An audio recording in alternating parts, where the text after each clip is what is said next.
இந்த thyroid ஹார்மோன்ல problem இருக்கிறப்ப அதுக்கு மெடிசன்ஸ் எடுக்கிறது மட்டும் இல்லாம ஒரு சில யோகா இல்ல மெடிடேஷன் இந்த மாதிரி எல்லாம் ஃபாலோ பண்றது மூலமாவும் ஓரளவுக்கு இந்த தைராய்டு ஹார்மோன்ஸை வந்து நம்ம கண்ட்ரோலுக்கு கொண்டு வரலாம். இப்ப யோகான்னு எடுத்துக்கிட்டீங்கன்னா கேமல் போஸ் இல்ல பிரிட்ஜ் போஸ் இல்ல சர்வாங்காசனான்னு சொல்லுவாங்க, ஷோல்டர் ஸ்டாண்ட்.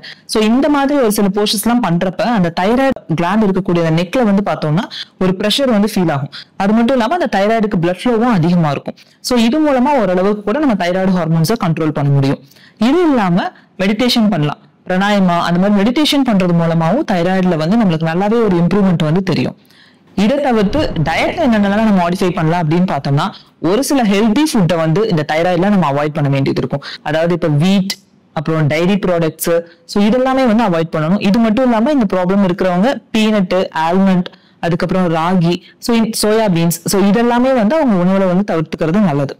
ஸோ எந்தெந்த சூப்பர் ஃபுட்ஸ் எல்லாம் நம்ம எடுத்துக்கலாம் அப்படின்னு பார்த்தோம்னா நட்ஸ் எடுத்துக்கலாம். நான் சொன்ன ஆல்ரெடி சொன்ன ஆல்மண்ட்ஸ், பீனட் தவிர மற்ற நட்ஸ் எல்லாம் எடுத்துக்கலாம். எக் நிறைய சேர்த்துக்கலாம், ஈவன் பட்டர் மில்க். ஸோ இந்த மாதிரி ஃபுட் எல்லாம் வந்து எடுத்துக்கலாம். அதுக்கப்புறம் செலீனியம் ரிச் ஃபுட்ஸ்ன்னு சொல்லுவோம். ஸோ அந்த ஃபுட் எல்லாம் வந்து அவங்க எடுத்துக்கலாம். இந்த செலீனியம் வந்து பிரேசில் நட்ஸ்ல ரொம்பவே அதிகமா இருக்கு. இது தவிர்த்து யோகர்ட்ல, ஃபிஷ்ல ரொம்ப அதிகமா இருக்கும். அப்புறம் மஷ்ரூம், சன்ஃபிளவர் சீட்ஸ், ஸோ இந்த மாதிரி உணவு வகைகள் இதெல்லாம் சாப்பிட்றப்ப நம்ம தைராய்டு ஓரளவுக்கு கண்ட்ரோல் கொண்டு வரும்.